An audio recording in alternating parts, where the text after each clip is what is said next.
Jalan, Jalan in the jail. Her arrest followed Heather's deportation from Bali. The date was August 12th, 2014. The setting was not a back alley or a dark street, but the pristine, sun-drenched paradise of Bali, Indonesia. Tourists at a luxury resort were accustomed to seeing expensive luggage, but one piece stood out. Abandoned in the trunk of a waiting taxi was a massive, blood-stained suitcase. When local authorities were alerted and forced it open, they were met with a sight so grotesque and shocking that it instantly garnered global attention. Inside, crammed with horrifying force, was the battered body of 62-year-old Sheila Von Weiss Mack, a wealthy American socialite from Chicago. Her death was brutal, caused by repeated blows to the head. The body had been violently forced into the luggage, requiring the killer to bend her legs grotesquely to fit. The immediate question was, who could commit such a savage act against an American woman in a foreign resort? The answer soon pointed to the unlikeliest of suspects, the victim's own daughter, 18-year-old Heather Mack, and her boyfriend. This was a crime driven by greed and betrayal, set against the backdrop of paradise. The relationship between Heather Mack and her mother, Sheila, had been profoundly toxic for years.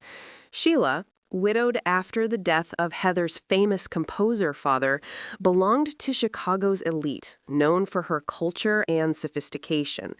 However, police records revealed a history of volatile domestic disputes at their Chicago home, often involving violence.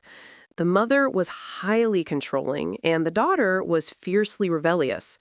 The final, fatal dynamic was introduced by Heather's 21-year-old boyfriend, Tommy Schaefer, whom Sheila despised, considering him a bad influence and a dangerous presence. In a desperate final attempt to mend their fractured bond, Sheila brought Heather on this luxurious trip to the St. Regis Resort in Bali. But Heather had secretly brought Tommy along. The tensions, simmering just beneath the surface, were rooted in deep resentment, a craving for independence, and, most critically, access to Sheila's substantial inheritance. The three were now trapped together in a foreign land, and the stage was set for the inevitable, lethal confrontation. The conflict exploded on the night of August 12th, inside their luxury hotel suite. According to later court testimony, Sheila Von Weiss Mack and Tommy Schaefer got into a furious argument. When Sheila insulted Tommy, the situation turned instantly lethal. Tommy snapped, grabbing a heavy metal fruit bowl available in the room and using it as a weapon. He began to repeatedly beat Sheila in the head until she collapsed, the blood soaking into the carpet of the expensive suite. What made the crime truly chilling was the daughter's role. Prosecutors argued that Heather Mack not only failed to stop the frenzied attack, but actively encouraged it. She did not step in to save her mother. She stood by as Tommy administered the blows that ended her mother's life. The moment the violence ceased, the pair, a pregnant 18-year-old and her boyfriend, turned their focus to the grim task of covering up the murder, demonstrating a horrifying capacity for cold calculation and utter lack of remorse. With Sheila dead, the couple's next move was one of shocking inhumanity. They forced the mother's battered body into the large suitcase, struggling to seal it shut. They then wheeled the heavy luggage through the opulent hotel lobby, loaded it into a taxi, and abandoned it in a parking lot, telling the driver they would return. Their plan was to flee, using the money they hoped to inherit from Sheila's estate, but it unraveled almost immediately. Suspicious hotel staff raised the alarm, leading to the rapid discovery of the body and turning a missing person case into an international homicide investigation. Within hours, Heather and Tommy were arrested at a nearby hotel. Indonesian police revealed the shocking details. Heather was pregnant, and the couple had plotted to kill her mother for money. Reporters noted Heather's chilling demeanor during the arrest and trial. She often smiled and showed little visible remorse, reinforcing the narrative of a cold-hearted daughter who valued fortune over her mother's life. The trial in Bali in 2015 drew media from around the world. Indonesian prosecutors successfully argued that Heather was an active participant in the planning and the cover-up, regardless of who wielded the weapon. Tommy Schaefer was convicted of murder and sentenced to 18 years. Heather Mack was convicted as an accessory to murder and sentenced to 10 years, giving birth to her daughter Stella while incarcerated. But her story did not end with her Indonesian sentence. After serving 7 years, she was released and immediately arrested by U.S. authorities upon deportation. American federal prosecutors charged her with conspiracy to kill her mother abroad, a federal crime carrying far steeper penalties. In 2024, she was sentenced in a U.S. courtroom to 26 years in federal prison, the judge rejecting any attempts to downplay her premeditated role. The suitcase murder remains one of the most infamous crimes of the 21st century, a chilling testament to greed, brutality, and the ultimate betrayal of a daughter who chose a desperate, violent path to freedom and fortune. I was asleep. It was the middle of the night. I heard my mom scream my name. You are under arrest for the murder of your mother. It began not with a frantic 911 call, but with a shocking discovery in the tranquil waters of Newport Harbor, California. On the morning of September 13, 2006, boaters made a grim find: a human body, tightly wrapped in a blanket and meticulously secured with thick duct tape, floating near the docks. When police pulled the bundle from the water, the true horror was revealed. It was the body of 56-year-old Barbara Mullenix. The autopsy results were staggering. Barbara had been stabbed more than 50 times. Her wrists were bound, and she had been discarded like garbage. Initially, investigators suspected a robbery gone wrong or the work of a stranger. Barbara lived in the affluent city of Huntington Beach, and a crime of this brutality seemed alien to the community. Yet, as detectives began to dig into Barbara's life, the trail didn't lead to a shadowy intruder or a random killer. It led them straight into the confines of her own home, directly to the person who should have been grieving the most, her own teenage daughter, 17-year-old Rachael Mullenix.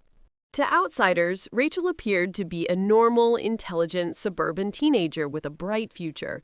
But inside the home, the relationship between mother and daughter was catastrophically toxic.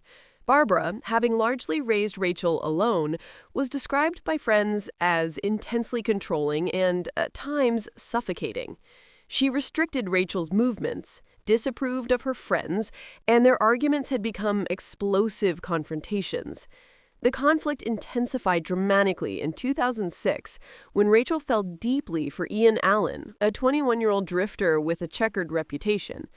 Barbara despised him, seeing him as unstable and dangerous. In a desperate attempt to sever the connection, Barbara went so far as to lock Rachael inside the home to keep her away from him. To Barbara, she was protecting her child. To Rachael, her mother was a tyrant, the singular obstacle standing between her and the unrestricted freedom she craved with her older boyfriend. Resentment festered, slowly poisoning the daughter's mind until murder became the only perceived path to liberation. According to the prosecution, the plan took a calculated shape orchestrated by the daughter herself. In the early hours of September 13th, Rachael facilitated the crime. She allowed her boyfriend, Ian Allen, to sneak into the house, armed with a knife, and hide as they waited for Barbara to return and sleep. Once Barbara was unconscious, Ian ambushed her in her own room. The attack was not just violent, it was frenzied. Barbara was stabbed repeatedly, more than 50 times. Forensic evidence later showed numerous defensive wounds on her body, revealing she fought desperately for her life, knowing she was being brutally murdered in the sanctuary of her home. The sheer number of wounds indicated a sustained, persistent rage, going far beyond what was necessary to kill. The daughter, Rachael, knew exactly what was happening. She had willingly traded her mother's life for her own selfish desire for an older boy and a false sense of independence. With Barbara dead, the couple moved with chilling, synchronized efficiency. Rachael and Ian wrapped Barbara's body tightly in a blanket, securing it firmly with duct tape, treating the woman who raised Rachael as little more than a piece of garbage. They then shoved the heavy body into the trunk of Barbara's own car. Under the cover of darkness, they drove south towards Newport Beach. Their goal was simple: make the body disappear forever. They dragged the bound remains from the vehicle and rolled it into the dark harbor water. The water, however, refused to hide the truth. They may have hoped the body would sink and vanish, but instead it tragically floated to the surface, discovered the very next morning, exposing the entirety of their cold-blooded plot.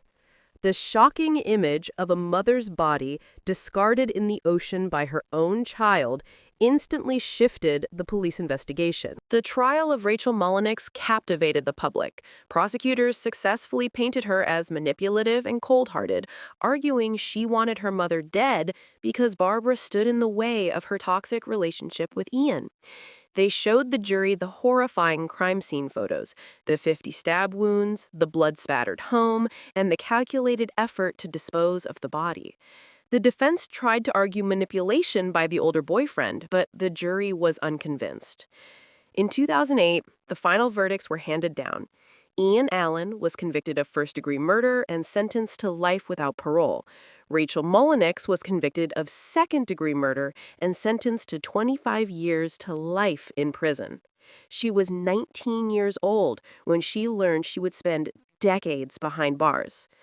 Rachael's desperate quest for unrestricted freedom ended not in the arms of her lover, but in the iron confines of a prison cell. Her story remains a stark, haunting reminder that sometimes the gravest threat to a family comes not from strangers, but from the child they raised. Father was shot in the head. It was a really unusual story. It's very rare that you get a young woman. Janiferpan was living under the immense pressure of her parents' uncompromising expectations. Big Ha and Han Pan, demanding Vietnamese immigrants, insisted on absolute academic and professional perfection, a path to pharmacy school and a stellar career. When Jennifer failed a crucial calculus course in high school, she chose not to admit failure, but to construct an elaborate, massive lie to sustain her parents' pride. For years, she maintained a sophisticated deception.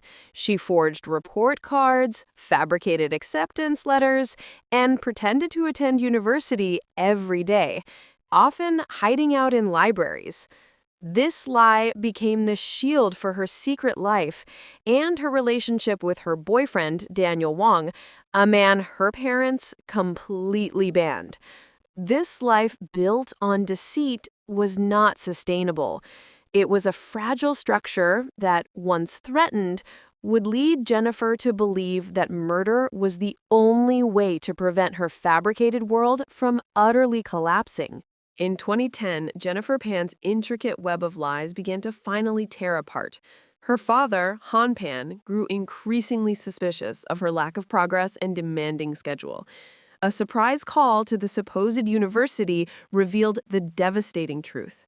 Jennifer had not been enrolled for years. The betrayal shattered the family. In immediate punitive fury, her parents stripped her of all communication and mobility. She was confined to the house, lost her phone and laptop, and was strictly forbidden from ever seeing Daniel Wong again. The comfortable home built on their hard work became her absolute prison. Desperate for the freedom, the inheritance, and the forbidden relationship, Jennifer began to view her parents not as protective figures, but as the cruelest captors who had maliciously destroyed her path to independence. The need for liberation quickly became a plan for matricide. With her freedom completely revoked, Janiferpan saw murder as her final, irreversible solution.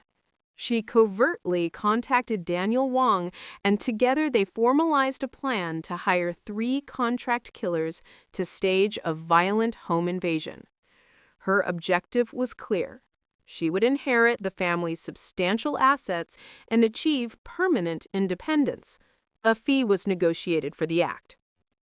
On the night of November 8, 2010, the plan went into brutal effect. Jennifer intentionally unlocked the front door, letting the 3 armed accomplices into the house. She then staged her own attack, performing the role of the terrified victim who was tied up with a shoelace. The intruders found Bitch and Hanpan. They brutally shot both parents multiple times in the basement. Bitch Pan died immediately from the wounds, but in a devastating twist of fate that Jennifer had not planned for, Han Pan miraculously survived the severe head wound. Initially, Jennifer Pan was seen as the sole survivor and victim of a home invasion. Her composure during the 911 call and subsequent police interviews was interpreted as extreme shock. However, her facade crumbled entirely when the unthinkable happened. Han Pan awoke from his coma. Though permanently blinded and gravely wounded, Han was able to communicate a crucial, devastating fact to investigators. The attack was not random, and he vividly remembered his daughter, Jennifer, speaking and interacting with the killers. Han's testimony directly contradicted every detail of Jennifer's scripted narrative. Furthermore, police used cell phone tower data to track the extensive communication between Jennifer, Daniel Wong, and the hired gunman in the hours leading up to the murder.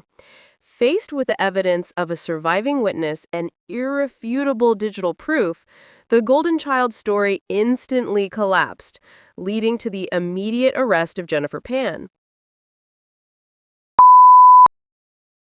Nachtman, she's back in Hillsborough County, was arrested 3 days ago. The date was August 20th, 2015. The setting, the quiet, affluent suburbs of Tampa, Florida, was the last place anyone would expect a massacre.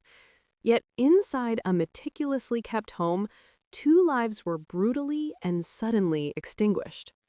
The victims were 50-year-old Miriam De Leon and her husband, retired Navy Captain Robert Bob De Leon.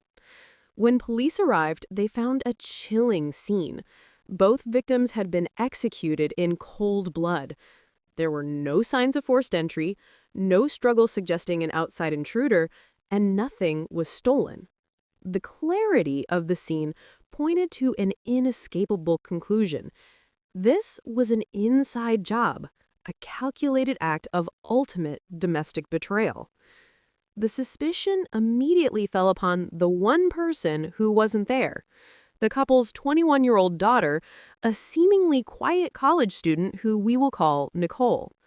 The initial mystery was not who the killer was, but what motive could compel a young woman to destroy her entire family structure in a night of such sudden, merciless violence. To the outside world, Nicole was the picture of academic success, enrolled at Florida State University.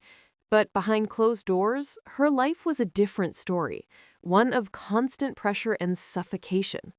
Her mother, Miriam, was described by friends as domineering and controlling, a woman who demanded perfection and micromanaged every aspect of Nicole's academic and personal life. Her stepfather, Robert, was equally firm and disciplined. For the daughter, this home wasn't a haven. It was a psychological prison. The transcript of the investigation would later reveal that Nicole was battling severe depression and social isolation, overwhelmed by the impossible expectations placed upon her. Her resentment, fueled by years of feeling trapped and belittled, grew into a pathological rage. By the summer of 2015, the idea began to form that the only way to achieve the freedom she craved, the only way to escape the stifling control of her parents, was to eliminate the obstacles entirely. The daughter decided that her quest for liberation would be paid for in blood. On the night of the murder, the daughter, Nicole Nachtman, returned to the Tampa home. She did not arrive empty-handed. She carried a loaded handgun, signifying that this was no spontaneous emotional breakdown, but a premeditated execution. Her stepfather, Robert DeLeon, was the first to encounter her. According to the state's case, Nicole raised the weapon and fired a single, fatal shot into the back of his head. He collapsed instantly. Moments later, she confronted her mother, Miriam. The mother reportedly screamed and begged for her life, but the daughter showed no mercy. She fired multiple rounds into Miriam, ensuring her immediate death. The brutality of the crime was emphasized by the evidence. Robert was killed execution style, and Miriam's body was riddled with bullets, indicating a profound level of rage and malice. With the firing of those shots, the life Nicole was seeking to escape was replaced by the irrevocable horror of double parricide. In the immediate aftermath, police found no signs of a break-in, which focused their attention on the missing daughter. Detectives quickly tracked down Nicole. When brought in for questioning, her carefully constructed composure began to unravel. Her initial statements were inconsistent and contradictory. At one point, she admitted to simply snapping. Then she retreated, denying her presence entirely. The police, however, weren't relying solely on her testimony. Forensic evidence and meticulous examination of the crime scene confirmed the daughter's direct involvement. The sheer, calculated nature of bringing a loaded weapon and executing her parents in their own sanctuary undermined any claim of temporary insanity. The case quickly became a sensation. A seemingly normal college student was arrested on 2 counts of first-degree murder, her desperate bid for freedom transforming her into one of the most infamous killer daughters in history.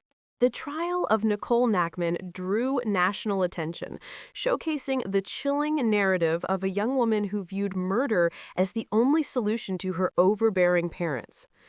The prosecution successfully presented the killings as cold, deliberate, and merciless, arguing that Nicole was motivated purely by a selfish desire for independence and control. Despite the defense's attempts to invoke mental health issues, highlighting years of emotional abuse and depression, the jury was ultimately swayed by the brutality of the execution-style killings. In 2019, Nicole Nachtman was found guilty on 2 counts of first-degree murder. The judge delivered the maximum sentence. She was sentenced to life in prison without the possibility of parole. At just 25 years old, she was led away in handcuffs, trading her college studies for a lifetime behind bars. Her flat, emotionless demeanor throughout the proceedings only reinforced the public's perception of a daughter who coldly eliminated her entire family. The case serves as a haunting reminder of how destructive the breakdown of family trust can be, cementing Nicole's place among the most evil daughters in modern crime history. You knew you was going to do it, didn't you? Did you? I did it myself. That was silly. On March 30, 1985, a brutal crime scene was discovered at the home of Derek and Nancy Haysom in Bedford County, Virginia. Derek's throat was slashed, and Nancy's body bore dozens of stab wounds.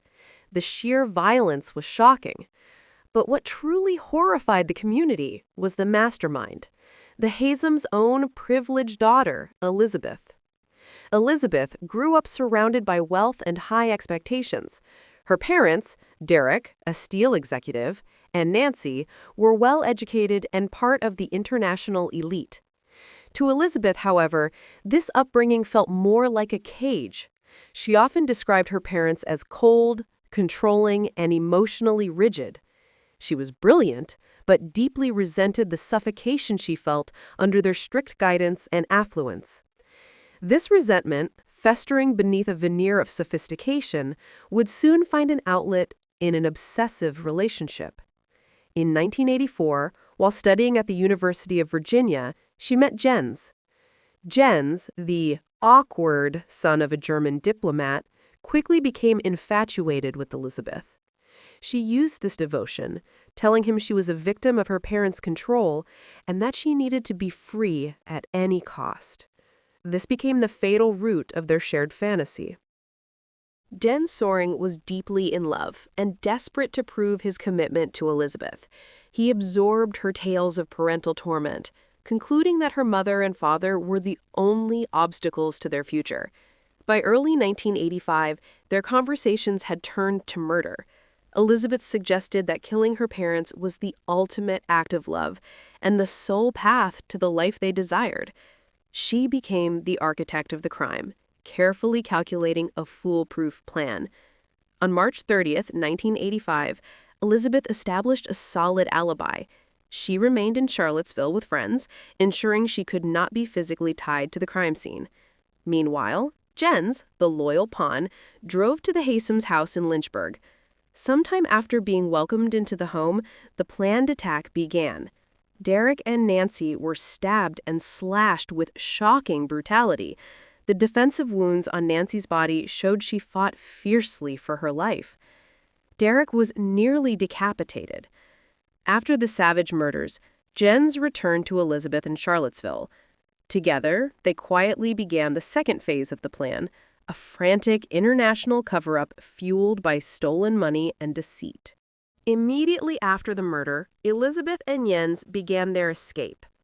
Using forged checks from Nancy's account, they financed a long, reckless flight across Europe. For over a year, they drifted through countries like England, France, and Thailand, living off stolen money and creating false identities. They maintained the illusion that the Haysoms had simply vanished. Their trail of financial fraud eventually led to their downfall. In April 1986, British police arrested the couple in London, initially for cashing stolen checks. However, once American authorities connected the pair to the double homicide, the fraud investigation quickly turned into a high-profile murder case. Under interrogation, Jens Soring initially confessed to killing the couple. He claimed he acted out of love, believing he was protecting Elizabeth from a fate worse than death.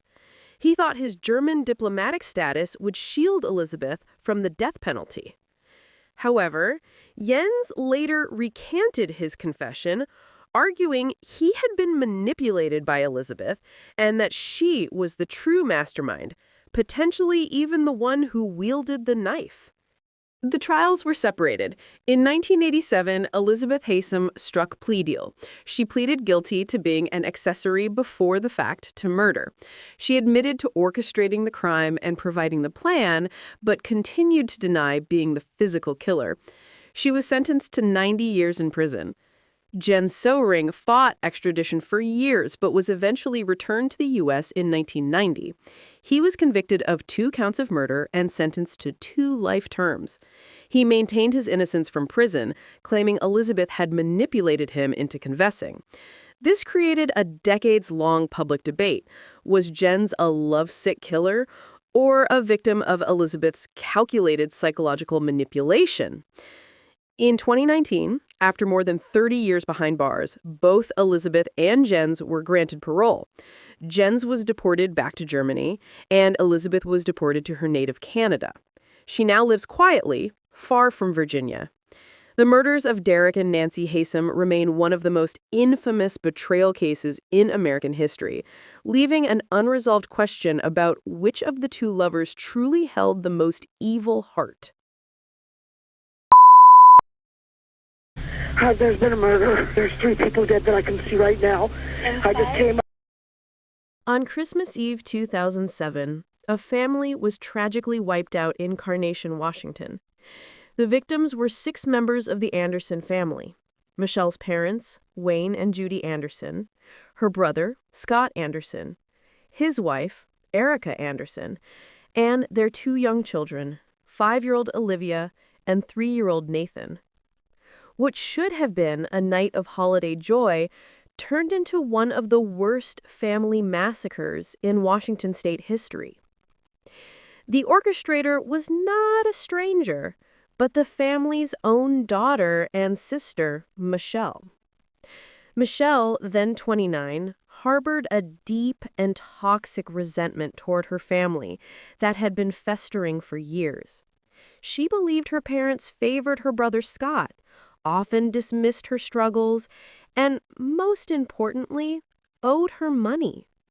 This sense of being slighted and disrespected fueled a chronic, bitter grudge against her entire family. Michele was not alone in her rage. She had a boyfriend, Joseph McEnroe, who became her willing accomplice. Together, they plotted a terrible revenge.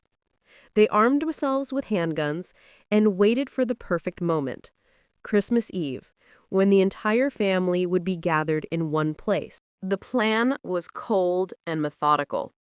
On the evening of December 24th, 2007, Michele and Joseph drove to the family home. The massacre began with Michelle's parents, Wayne and Judy Anderson. As Wayne and Judy sat in the living room, Michele and Joseph opened fire. Wayne was shot first, collapsing to the floor. Judy tried to run, but was quickly gunned down as well. They were left bleeding to death, victims of the daughter they had raised. The killers then waited for Michelle's brother, Scott, to arrive with his family. Scott, Erica, and their two small children, Olivia and Nathan, walked directly into the horror. Michele and Joseph ambushed them immediately. Scott was shot multiple times. Erica desperately tried to shield her two children, but she was ruthlessly gunned down too. Then came the most horrific act of all. Michele and Joseph turned their weapons on the two innocent children. 5-year-old Olivia and 3-year-old Nathan were shot at point-blank range, silenced forever by their own aunt and her boyfriend. The entire Anderson family, grandparents, parents, and children, had been systematically wiped out in a single, brutal night. The crime scene was catastrophic. Blood covered the walls and floors, creating a horrific contrast with the untouched Christmas decorations and wrapped gifts scattered around the house. After the murders, Michele and Joseph spent the next day trying to cover their tracks. They attempted to clean the overwhelming mess, hid the bodies, and tried to stage the scene to suggest the family was simply away or unreachable. Their goal was to make it seem as though the family was gone, giving them time to flee or claim the property. However, relatives quickly became suspicious when they couldn't reach Wayne and Judy in the days following Christmas. Concerned family members alerted the police. Officers eventually arrived at the property and quickly made the grisly discovery. The investigation swiftly led detectives to Michele and Joseph. They uncovered a trail of financial disputes, long-standing grievances, and resentments that had festered for years. Michele gave a full confession, chillingly admitting she planned the murders as revenge for perceived slights and for money she believed she was owed. She described her parents and brother as controlling and dismissive, asserting that killing them was the only way to settle the score and find peace. The trial that followed was one of the most chilling in Washington state history. Prosecutors laid out the cold, methodical way Michele planned and executed the 6 murders. They emphasized the execution of the 2 children as irrefutable proof of her extreme ruthlessness and malice. The jury heard Michelle's taped confession, in which she admitted to carrying out the massacre without hesitation. The defense tried to argue that Michele suffered from severe mental illness and that her perception of her family was distorted by paranoia. However, the jury was unmoved. The sheer brutality of the killings, coupled with the lack of remorse and the calculated planning, convinced them that Michele was fully responsible. In 2016, nearly 9 years after the murders, Michele Anderson was convicted of 6 counts of aggravated first-degree murder. The judge sentenced her to life in prison without the possibility of parole. Her boyfriend, Joseph McEnroe, received the same sentence. The case left an indelible mark on the community, shattering their sense of safety. The image of a daughter and sister annihilating her entire family, including 2 small children on Christmas Eve, ensures that Michele Anderson's name is forever synonymous with one of the most evil family betrayals in American history.